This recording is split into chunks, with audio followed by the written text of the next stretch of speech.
it's me, Lauren again. Hi! So, this is a question corner video. Yay! It's question corner number 28.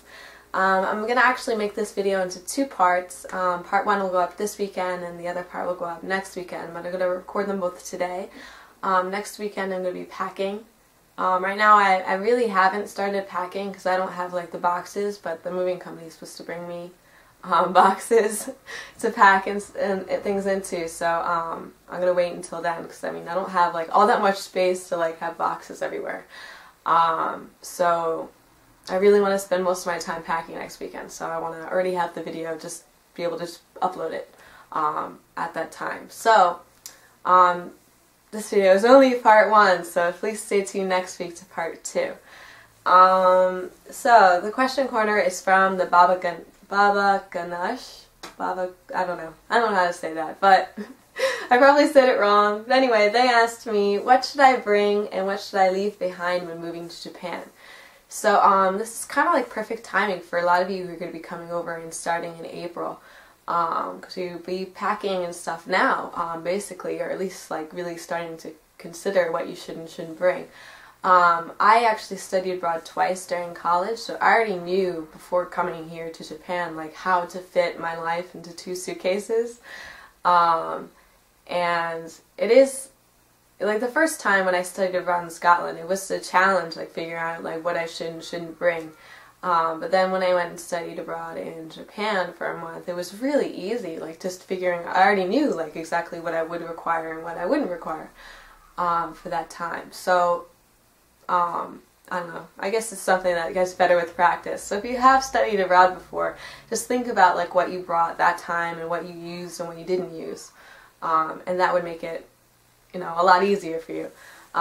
If you stayed at a dorm during college, or just like think about like what you actually used during that time, and what you brought with you to college. Because I mean you're not going to be able to bring like a TV or a refrigerator or things like that, but like as far as like clothes go, like what you had with you and what you really used and things like that. So the first part of this video is going to be what you should bring to Japan, or what I think you should bring to Japan. And the second part is going to be what not to bring. I felt like I couldn't really think of a whole lot of things, but it probably should be helpful for those of you who have no experience trying to fit your life into 2 suitcases. So what you should bring are like clothes for all seasons. So like bring some clothes for, you know, springy weather, bring some clothes for winter weather, bring some clothes for summer, bring clothes for fall, you know, just bring like clothes for all seasons. But I mean, don't bring like everything in your wardrobe. Like really go through your wardrobe and be like, am I really gonna wear this? Am I not gonna wear this? It's a really good time to like go through your whole wardrobe and really figure out like what you like and what you don't like, and just go through everything. Because I mean, you do have to be a little bit concerned about weight when you are packing suitcases. I mean, because you're going international, like on an international flight, the weight is more. I think it's different depending on the airlines, but yeah, definitely look into that and make sure that you're not going to get too overweight, because the charges are pretty exorbitant. Bring jackets for like all seasons. Like bring like a spring jacket. That could also be like a fall jacket, I guess. Bring like a winter jacket. Bring like a more like jackets that are appropriate for work as well. And bring appropriate work clothes. And also keep in mind, I guess, that most of your time here is going to be at work. Like you're not in college anymore, like you are going to be in the workforce. So most of what you wear, you know, 5 days a week you're going to be wearing work clothes. And like on the weekends you'll be wearing, you know, your casual clothes. So, but I mean on those 2 days you're probably going to be wearing the clothes you really like the best. So, you probably don't need all that many casual clothes. Like I have too many casual clothes, to be honest. Like there's so many things that I don't wear. Like I just don't have like the time to wear them, really. Or when I do have time to wear them, I just don't want to wear them. Like I don't really like that shirt that much, you know. So I just dropped my favorite. But you know, just really keep that stuff in mind when you are packing. Shoes. You don't really need to bring all that many shoes unless your feet are large. Like if your feet are, if you're a man, I think if your feet are bigger than like a size 10, an American sizes, maybe you should bring more shoes with you. Like definitely, like I have a couple of friends who are like 6 feet tall here and they have a lot of trouble trying to find shoes. So if you are like a tall man, like definitely look into bringing more shoes with you. If you're a tall woman, I'm like tall. I'm like 5'4 3/4", and I'm like taller than average here in Japan. Whereas like I'm shorter than average in the U.S. So like I wear like a 7.5 in shoes, and that's like in most stores that's like the biggest size of shoes that they carry. Sometimes they have like up to like an 8 basically. So if you wear shoes that are bigger than size 8 and you're a woman, you might want to bring more shoes with you. But again, most of what you're going to be wearing is stuff for work as opposed to things that are casual. So definitely bring some work shoes that you're going to be wearing basically to and from work that like go with your work clothes and would look professional if people saw you on your way to work. And bring indoor shoes with you. The indoor shoes are basically shoes that are really nice and that are nice looking.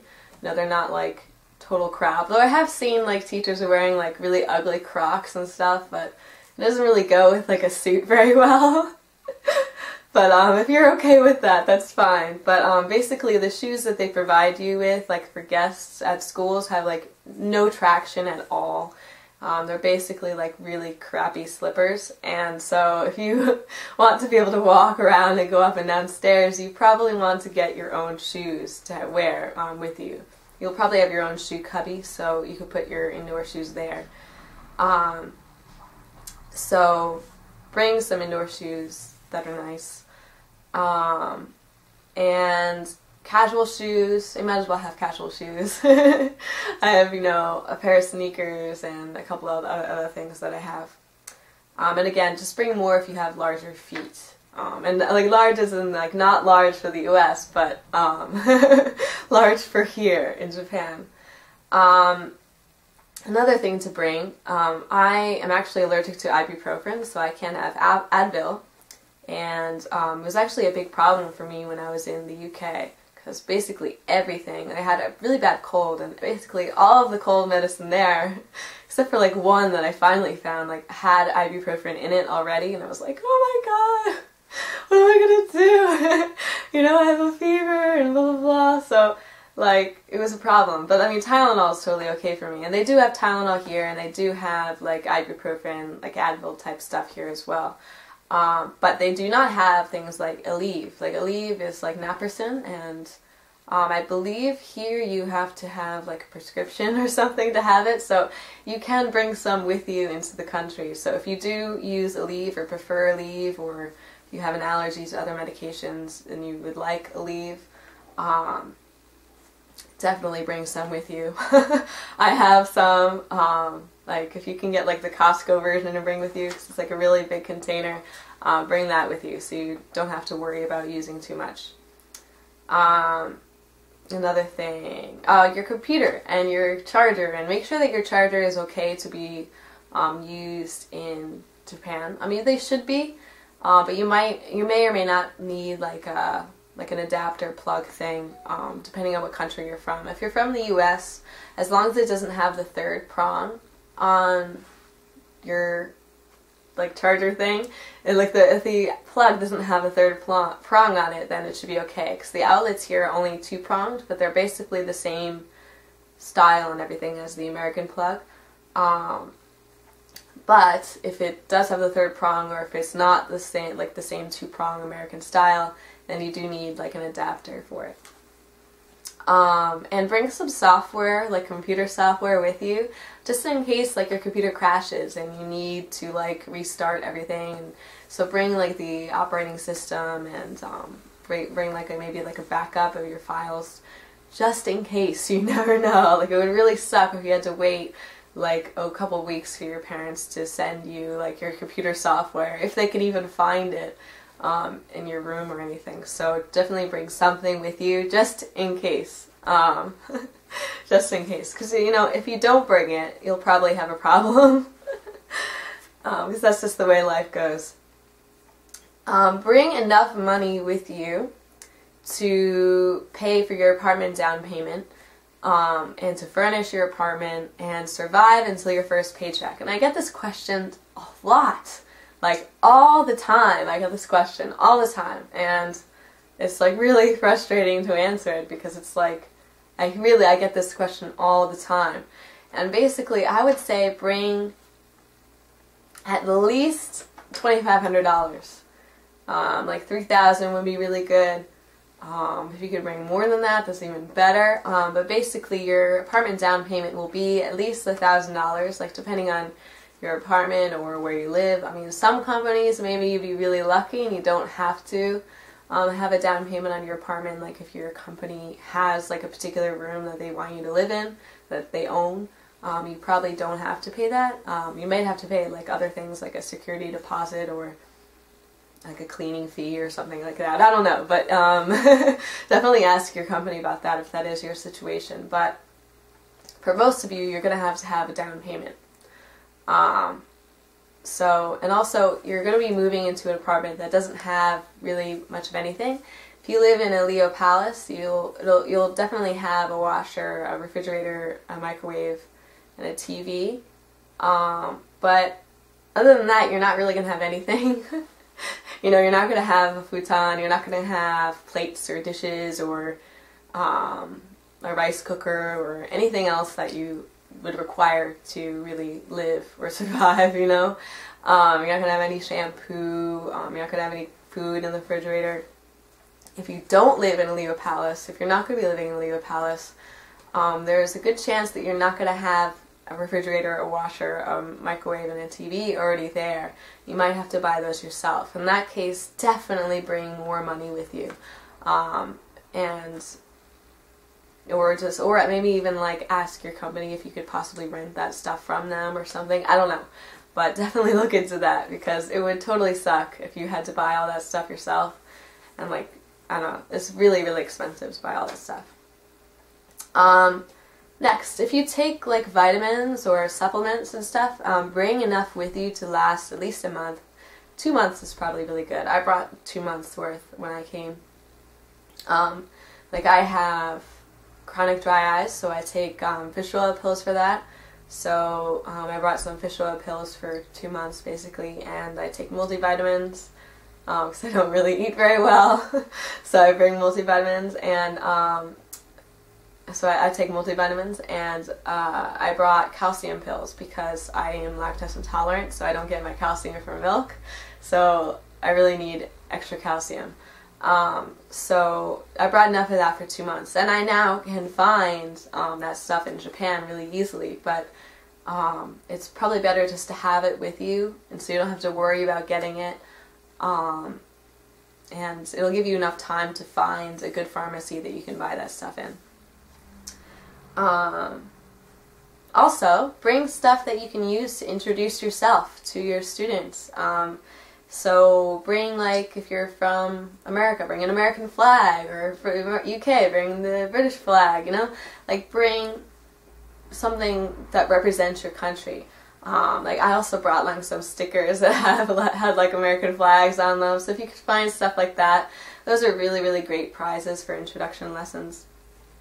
Also, bring like pictures of your family, bring pictures of your pets, bring pictures of your friends, bring pictures of your schools that you went to, bring pictures of you on Halloween, like in Halloween costumes, bring pictures of you and your family on Christmas, and your Christmas tree, bring a picture of your house, bring a picture of things that are really cool in your town, because your students are really going to love to see that stuff, and they're really going to learn a lot about you and a lot about your home culture from those pictures. And they really, really are very curious about these things.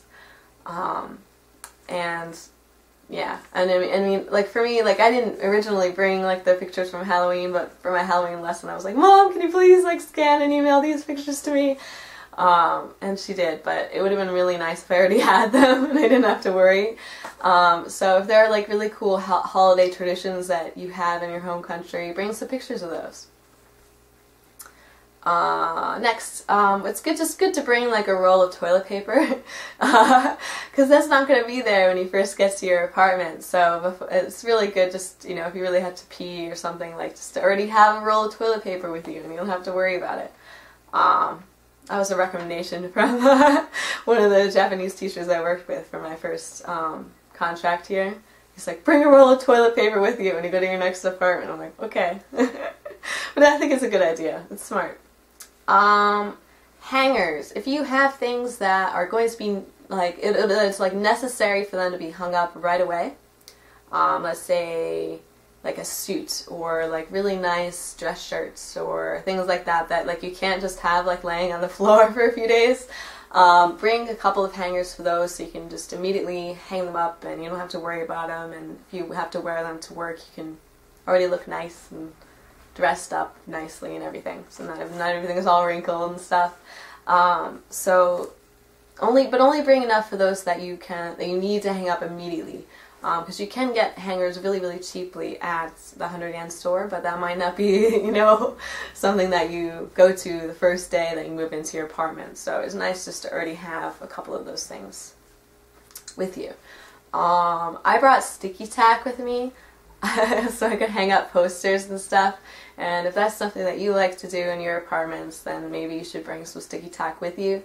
Otherwise, I don't know, command strips or something, but do keep in mind, I mean, sticky tack, at least, it will come off walls. Command strips sometimes do have trouble coming off walls, and I don't know, so keep that in mind, just be careful. Bring deodorant. Japanese deodorant is not the same as American deodorant, or other like Western countries' deodorant, because Asian people in general don't really have BO. That's something that's mostly in like Western countries. So deodorant here is not going to be as strong as it is in your home country. So definitely bring some deodorant with you, and you might have to like order it from overseas later on if like you are a guy or have like concerns about your BO or something. I'm allergic to antiperspirant, so I have to get like natural stuff anyway, but if you do require like really strong deodorant, antiperspirant stuff, then maybe you want to bring some with you. Also, if you wear makeup, you should bring some with you, unless you are like of Asian descent. Like Japan is probably a really great place for you to buy makeup, but otherwise, like if you have like not Asian colored skin, it would probably be really difficult for you to find makeup that really matches you. So bring makeup from your home country, and you might have to order some from there, but definitely bring enough with you. And just remember, like kind of wrapping this up, but just remember that things can be shipped to you. If you have parents that are willing to ship you things that you need, or friends that are really awesome and are willing to ship you things that you need, just keep that in mind. So if there's some like bigger things or things that you don't need right away, those are things that could possibly be shipped to you later, once you've like moved in. And also you can buy things here. I mean, it's not a third world country. Like, you can definitely buy things that you need to survive here. So yeah, that's about it for the part 1 of this video, like what to bring and what not to bring to Japan. Next week will be what not to bring to Japan, but I'm going to be recording this like right after this one, because I'm going to be packing next weekend. But thank you guys so much for watching. If you have any questions for the question corner, please put them in the comments below, and I will definitely respond to the comments, and if not, maybe I'll make a video. So thank you guys. Have a great weekend. Bye-bye.